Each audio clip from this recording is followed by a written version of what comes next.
السلام علیکم دوستو، میرا نام ہے محمد بلال اور آپ سب دوستوں کو ایک نئی ویڈیو میں خوش آمدید۔ میرے ہم عزیز دوستو، ابلیس کے راستے میں بڑے بڑے پہاڑ آئے، بڑے بڑے سمندروں جیسی قوتیں آئیں، لیکن سب کے سب دم دبا کر بھاگ گئے۔ اس کے اندر کی آگ کو، اس کے اندر کی تڑپ کو بڑے بڑے سمندر بھی نہ بجھا سکے۔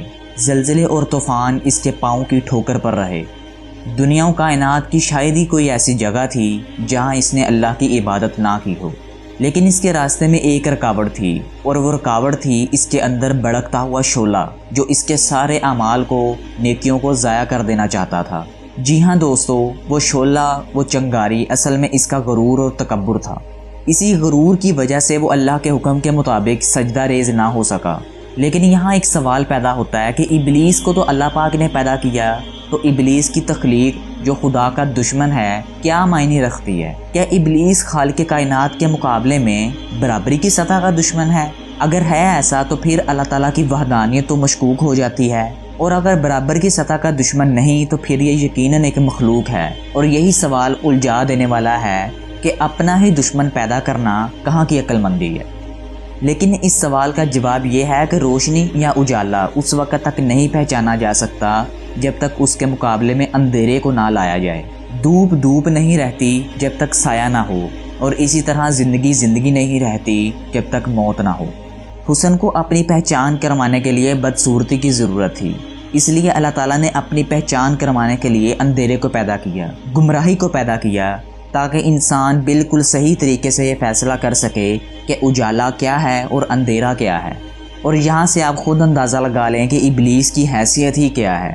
زمین پر رہنے والے چند انسانوں کو گمراہ کرنے والا اور گناہوں کی طرف کھینچنے والا ایک معمولی ذرہ جو اتنی بڑی کائنات کے مالک اللہ تعالیٰ کے سامنے ریت کے صحرا میں ایک ذرے کی حیثیت بھی نہیں رکھتا۔ آج سے صدیوں پہلے انسان کو بتا دیا گیا تھا کہ ابلیس اس کا دشمن ہے جو اس کے نفس میں چھپ کر بیٹھا ہے اور ٹھہر ٹھہر کر حملے کرتا ہے، آگے سے، پیچھے سے، دائیں سے اور بائیں سے، حتیٰ کہ وہ انسان کے دل میں طرح طرح کے وسوسے بھی پیدا کرتا ہے اور اسے قائل کرنے کی کوشش کرتا ہے کہ وہ حسن، وہ اجالا جس کی تلاش میں وہ لگا ہے، اور مرنے کے بعد اس کی صرف ایک ہی خواہش ہوگی کہ وہ اپنے اللہ کا دیدار کر لے۔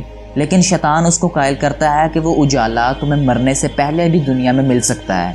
وہ انسان کو دنیا حاصل کرنے کی دوڑ میں لگا دیتا ہے، وہ انسان کو حقیقت تک پہنچنے سے روکتا ہے اور گمراہ کرتا ہے، انسان کے راستے میں تکلیف دہ رکاوٹیں کھڑی کرتا ہے۔ اور انسانوں کو تو چاہیے یہ تھا کہ وہ اس کی تمام تر گمراہیوں کو نظر انداز کر کے گزر جائے، لیکن وہ بدقسمتی سے بھٹک جاتا ہے۔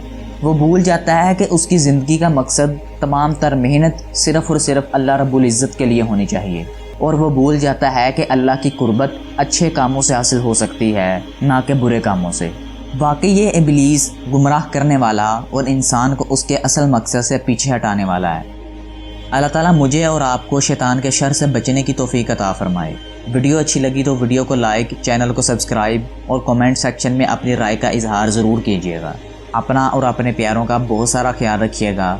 میں ملوں گا آپ سے نیکسٹ ویڈیو میں، تب تک کے لیے اللہ حافظ۔